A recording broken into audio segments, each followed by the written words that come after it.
Hey, everybody. Mark and I have over 20 years of experience as therapists and as addicts in long-term successful recovery. We know better than anyone what works and what doesn't to break out of porn and sex addiction, heal betrayal trauma, and reclaim your relationship. And we've poured all of our personal and professional recovery and healing experience into a first-of-its-kind program for addicts, spouses, and couples. We call it Dare to Connect. At least 4 times every week, we engage with you in real time, in the trenches, giving you the knowledge and the tools to take back your life and relationship. Whatever else you've done on your journey for healing and recovery, you've never done anything like this. Mark and I, we've made all the mistakes, so you don't have to. Don't reinvent the wheel. We all know tomorrow never comes. Look, don't wait one more day to change. Claim your free 2-week trial today at daretoconnectnow.com.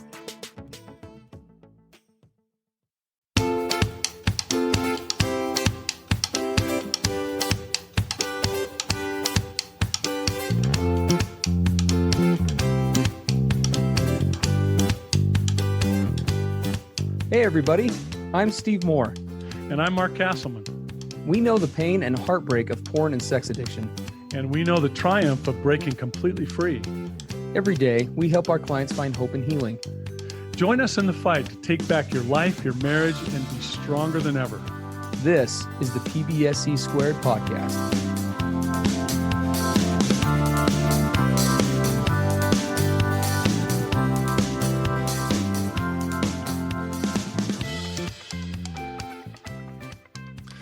Hey everyone, Mark and Steve on the PBSE podcast. This is episode 194. And the title says, how can a porn/sex addict in recovery most effectively project his authenticity and higher self? Now you might wonder where that title comes from. We actually had one of the longest submitted questions we've ever had in PBSE history. I'm actually being very sarcastic right now. It's actually the shortest submission we ever had. And I don't know, Steve, I don't know if there was as much packed into one little tiny short thing as was packed into this. It's true. It was like, whoa. We do have to, admittedly, we will be reading into this quick statement a lot in this podcast, but there is a lot to it. So we're excited. So here's what a guy sent to us. He said, how can I reconcile my infidelity and my care for women's rights? My wife says that I'm lying to myself, but I feel like I do care about the Me Too movement.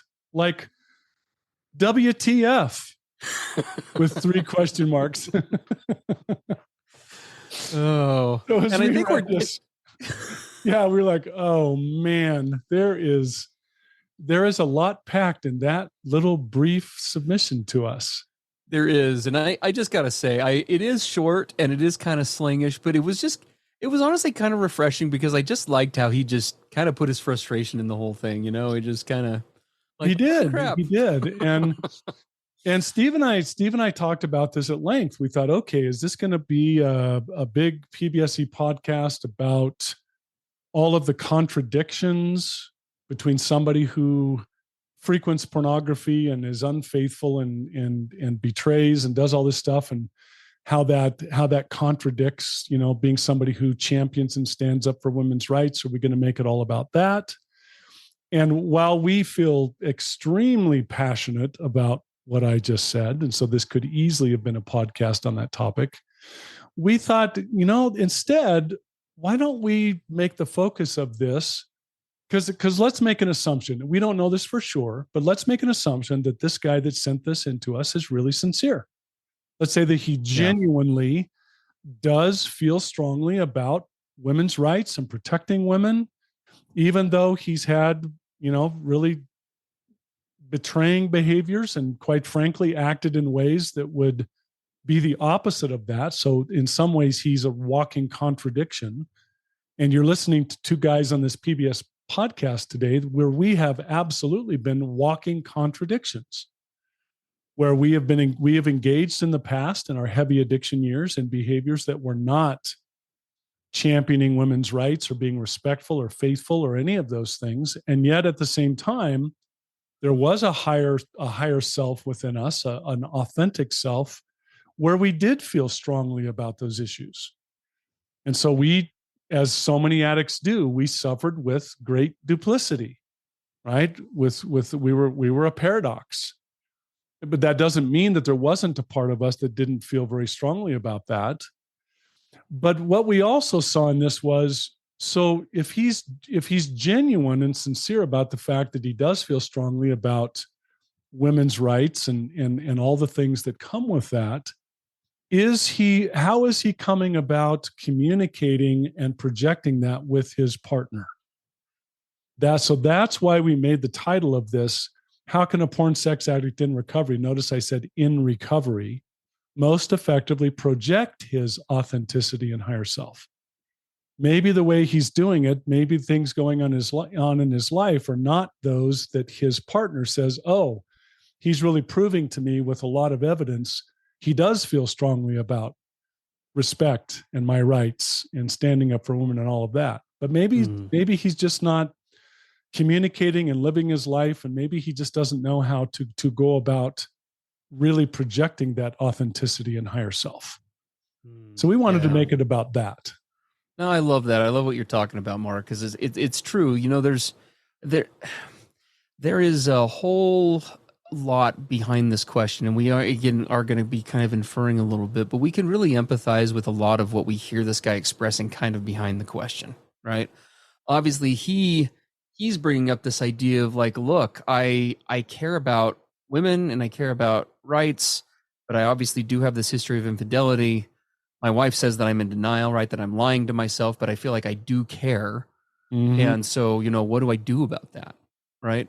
And so we wanted to take a look we wanted to really help this guy out, as well as many of the addicts that are listening who can relate to this on some level, and kind of point out go through and kind of concisely outline some of the obstacles, right, that get in the way of the communication breakdown between what we're trying to portray as addicts in recovery to our spouses, to a spouse who's been traumatized and is doing their own work, versus what they actually hear and the things that get in the way. Okay? Yeah. And we want to start that off by saying, remember that you, as always, you can't own what your partner does, right? Or with information or how they approach their recovery. And so just kind of, we want to capstone this thing before we even jump into it by saying what we're talking about today is the things that we as addicts can do on our end to try to create, I guess you could say, the most fertile ground for trust to grow, for communication to increase as a result of that, for safety to increase, and for in the process of that, what you are sharing as an addict in the recovery process with your partner, you are going to be able to, basically we want to help you to be able to convey those things in a way that could actually be received and where they'll carry weight and move you guys back towards that, you know, equally yoked egalitarian position, the way a partnership ought to be. Yeah. So, yeah. So if we start to look at the obstacles, like why would this barrier, this wall, this rift exist in a partnership in what this guy's described? Why would a partner have a hard time believing him when he says he champions, women on the one hand, but on the other, he's had a lot of very destructive and selfish behaviors that would communicate the opposite. But let's say that he's in recovery now. Let's say that he's really trying to change his ways. He's trying to have his behaviors match more closely with his true, deeper values. What would get in the way of that message getting across to his partner? Well, the first one that we had listed here was lack of trust, right? What in addiction, in betrayal, in all of the issues with regard to pornography and sexual addiction, when we're in a relationship with a partner, trust is battered and shattered. I mean, if we consider trust kind of let's say the trust account in the relationship, our addiction behaviors make massive withdrawals for years and decades until that trust account is, if it's not completely overdrawn, it's very close to zero. And that is automatically going to create a big wall of connecting on this kind of communication. Absolutely. Well, and I want to kind of throw in a quick mentality. We didn't actually put this in the production notes, but just something that's coming to mind right now is if we were to infer, again, this into this situation a little bit, what is this wife saying? It sounds like she's saying, hey, you clearly don't care about women's rights. Now, again, are there other pieces to this that we may not be aware of? Probably. But more or less, I could see where a spouse is coming from, given the infidelity, right, and the other issues, right, that might be present. Because I could easily see a spouse saying, well, you don't respect me, right? You haven't been respectful of our marriage vows, right? You haven't been respectful of my safety and my needs.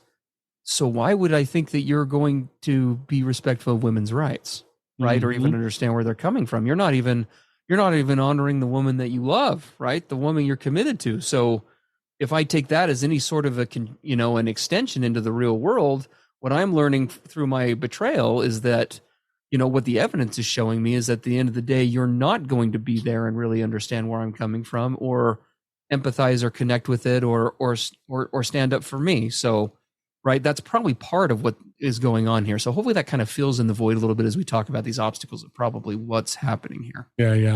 Yeah. So lack of trust is one. Then we get to this place of lack of empathy. Yeah. And I will tell you, during my addiction years, one of the things that I, one, didn't know how to do hardly at all, and number two, did not want to do, was to lean in to my wife, to my partner, when she was being raw and real and expressing her hurt and then the betrayal and all of the things that went along with it. I didn't want to move toward her. I wanted to move away from her. I didn't want to sit in her pain. I wanted to get as far away from it as I possibly could. So that lack of empathy, as she saw that, she did not feel like I was standing up for her or other women. Yeah, no, absolutely. Right. And again, it's this evidence-based experience that betrayed partners have with us, sadly, as we go through this process, right, where they come to identify more and more from this place of self-protection, distancing themselves, right, not being able to be fully involved and engaged in the marriage because of these different issues that are coming up. And the next one really ties in, and I'm sure can be relate to everybody, including Mark and I, which is being caught in this victim mode or victim mentality. I've shared on here before how I've worked with spouses. I think of one every time I talk about this, where during a session, her husband stepped out to go use the restroom, and we were in the middle of a really frustrating conversation. And he was very much in a victim place where he wasn't taking ownership. There wasn't much accountability, and he was kind of dragging his feet with everything we were talking about in the session. And he left, and she took I remember her sitting there. She took her glasses off. She rubbed her temples, the nose temple rub. Yeah. And she said, Steve, I'm not trying to be mean, but we have 3 kids, but I swear, I swear I feel like I have 4. And that was the comment she made, right? Because for her, very much the relationship was feeling like, and she loved her husband a lot, but he was just kind of dragging his feet, right? He wasn't taking ownership of anything. She wasn't feeling like he was being a partner. She felt like he was literally kind of being one of the kids in the house that was having to be asked to do everything, right? Yeah. He wasn't leading out with any sort of proactivity. He'd only take ownership of acting out behaviors when she would call it out, right? He'd only own his other, he'd only own gaslighting or manipulative tactics after lots of resistance and after she pestered him, right? There was this constant need to follow through, much like a mom really does with their children, right? And so what she was saying wasn't trying to be denigrating. It really felt that way. And a lot of that stemmed from this place of, he was very much in this victim mentality of, I can't change, we'll never make it in this marriage, it's doomed, right? He wasn't cultivating any of that. And she found herself kind of taking responsibility and owning far more than she should or could. Yeah. Yep, and that leads into this next one that we've spent a lot of time in our Dare to Connect program over the last number of months. Lack of accountability, and when we say the word accountability, put a hyphen in that. Lack of account hyphen ability. My ability as a guy in recovery to account for my past or my future commitments, behaviors, and the present, right? To just be accountable. Hey, here's where I'm at. Here's what I've done. Here's where it has violated boundaries and our commitment to each other. Here's where I've gone off course. Here's where I've been on course. Just being accountable in a very in a very inclusive, holistic sense coming at the relationship. Yes. Well, and another piece to add to that really quick is transparency about, what are we thinking? What are we feeling? What our motivations are, right? All those things. One of the things that Mark and I hear often, and we do address this in Dare to Connect quite a bit, is, and we don't think about this as always through the lens of accountability, but we hear from spouses all the time, I just don't know what the hell is going on in that guy's mind. Right? Sometimes it's not even having to do with absconding responsibility for stuff, which is definitely a part of it, but it just has to do with that guy is just a question mark. I feel like unless I ask how he's doing or what's going on, he just walks around here with kind of a stoic poker face. Like, I don't know, like, what are his hopes, his dreams, his, I want to know about his sobriety. I want to know what he's doing for recovery, and that's all important. But I also want to know, like, what's he just feeling today? What is he thinking? And those pieces, are oftentimes lacking too. Yes. Yep. So the next one obviously would be, and this kind of ties in with all these others, right? But an unwillingness to collaborate. And there's a lot tied in with collaboration, ranging from negotiation to healthy compromise. Again, a topic we cover heavily in D2C. Don't have time to do that here, but essentially the teamwork element of the relationship, right? And that oftentimes, I'll just mention another bullet point because it ties in with the other one, with these next two.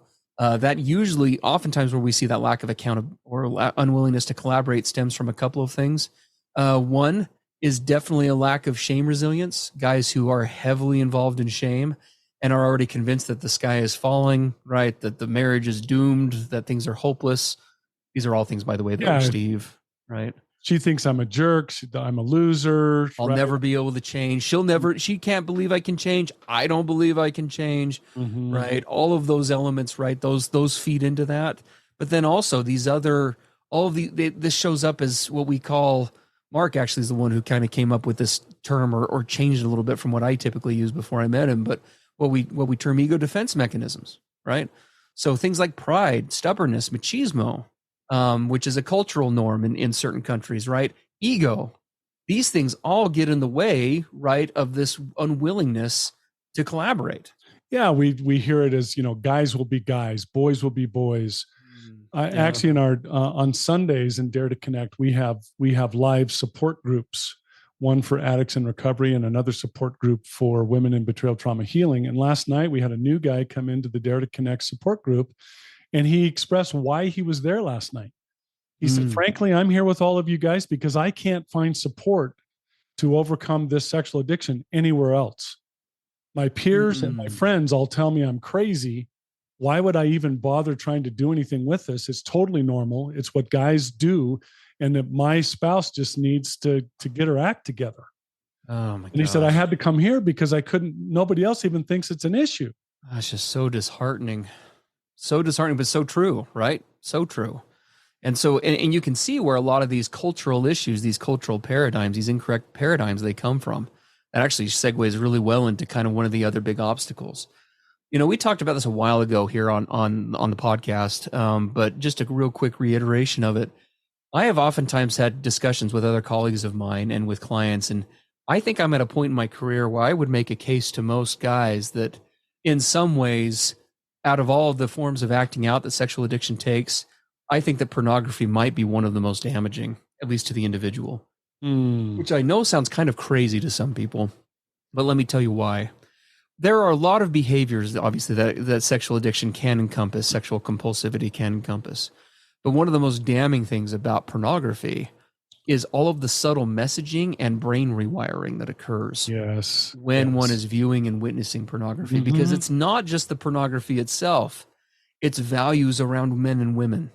It's not just the objectification, but it's how it's distorting what love even looks like, right? Turning things that would be considered otherwise abusive or denigrating or demeaning into loving acts or things that are supposed to portray affection, right? And I've worked with many guys, as I know Mark has too, over the years, where guys, I have literally had guys come into my office and say, I don't know why she doesn't like being slapped around.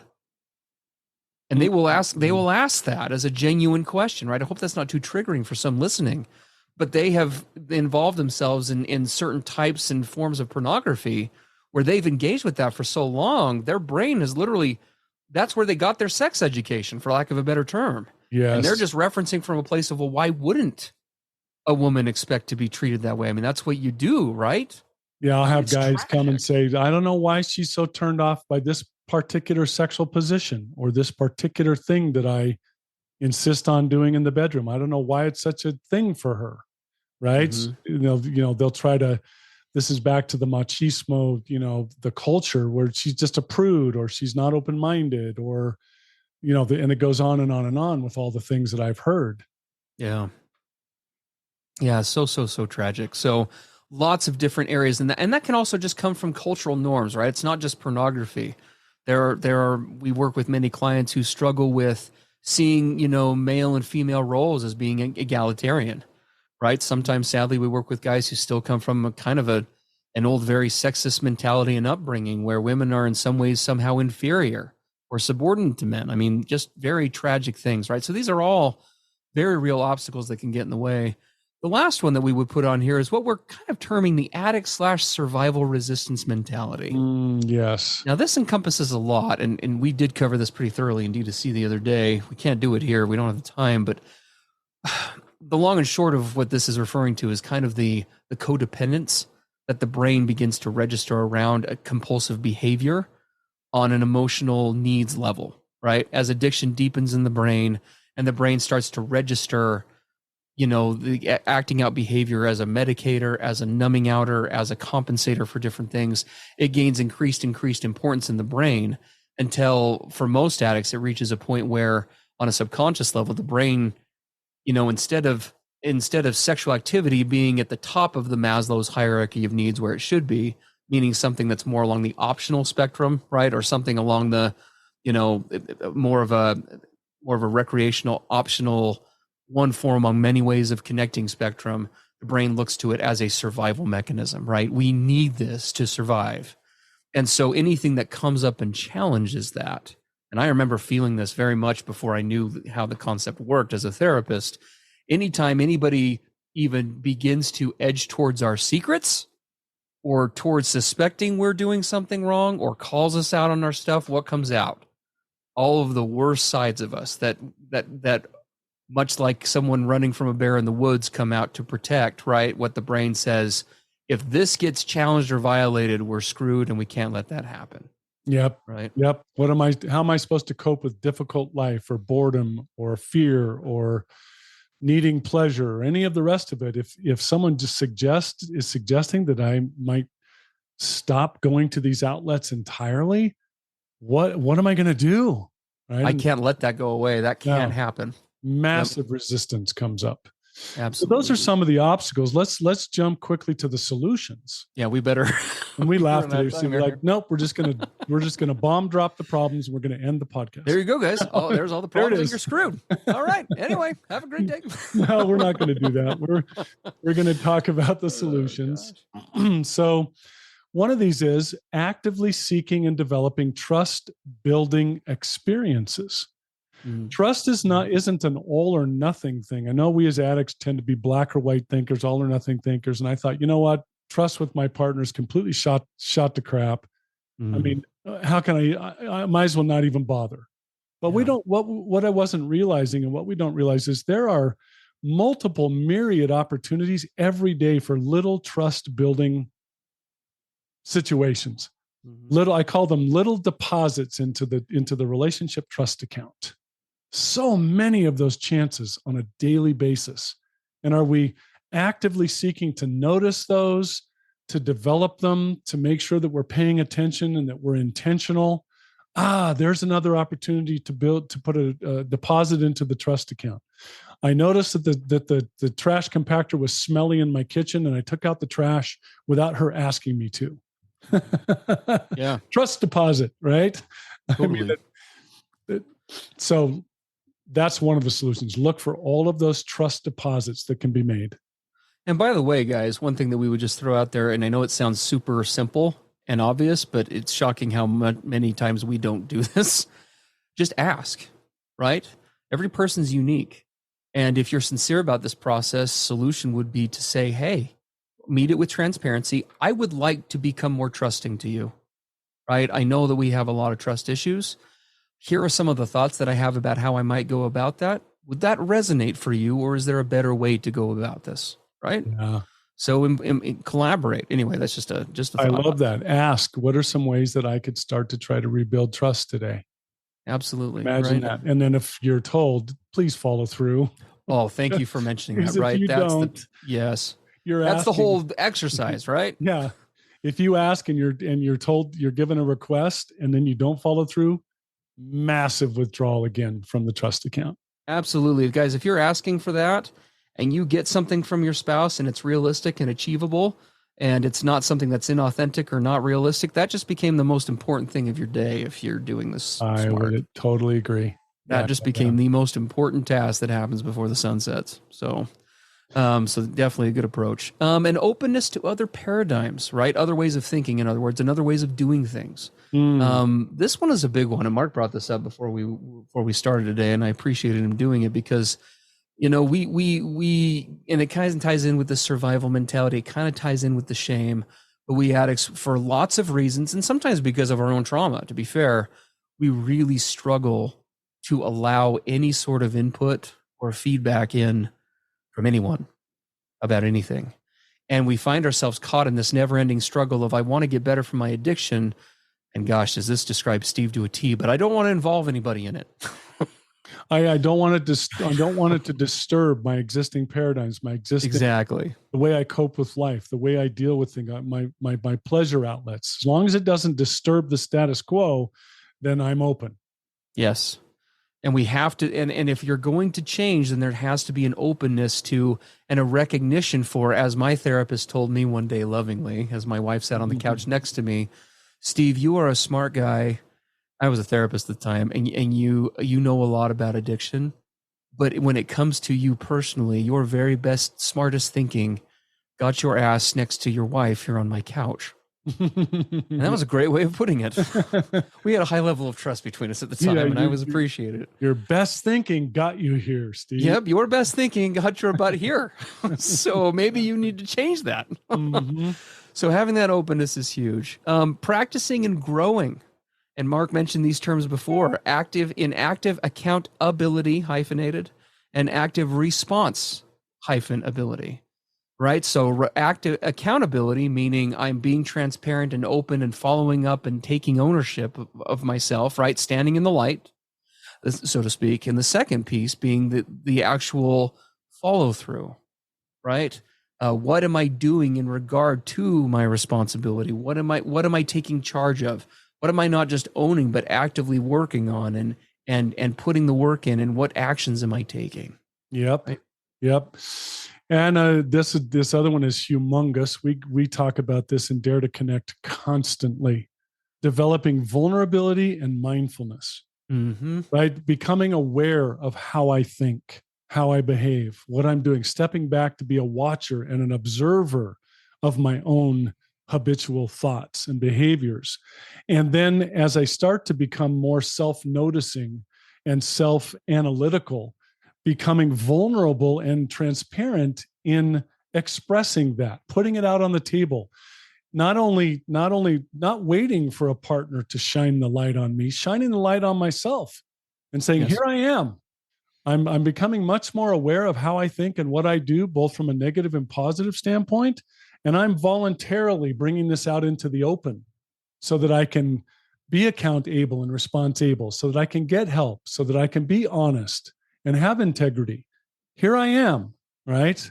Such a big part of this. Absolutely. No, it is huge. I'm just going to mention this one with one word because we talk about it on the program all the time, but sobriety, okay? For so many reasons that we can't talk about right now, sobriety is the gateway to clear thinking and the ability to do everything else on this list, okay? It's one. Yes. It's close to the end, but it's definitely a last but not least scenario, okay? My sobriety is one of the most important things in my life, and the reason why is because I look at it as the gateway through which everything else in my life that's good flows, right? If I'm not sober, if I'm not in a sober-minded state, everything, all those obstacles that we just listed off, those shoot through the roof for Steve. If that goes away. And so yeah, if you keep accessing old brain wiring, ways of looking at the world, ways of responding to the world, if you keep accessing that old wiring, If you keep doing what you've been doing, you're going to keep getting what you've been getting. The only way for a brain to rewire is for those old destructive behaviors to diminish and eventually cease. Otherwise, I cannot change. The brain cannot change if it keeps going to those old outlets. You've got to give it the chance to rewire and to reform and to be molded in healthy ways. And that only comes with increasing levels of sobriety. Yeah, absolutely. Then the last one on the list, again, last but not least, consistent follow through. And we kind of talked about this a little bit, and change and working to fix those cultural and those cognitive distortions that we talked about regarding sexuality, connection, etc. Right? Yeah. Yep. To put it simply, guys, your ability to be able to partner with your spouse, to be able to have your spouse have the most optimal, healthy relationship with you, to have a relationship where she's able to choose you and you her, that relationship has to be one of equality and egalitarianness. And we understand that may challenge some cultural norms that you may have grown up with. We don't apologize for it, though, because that is what we would deem as a healthy living practice.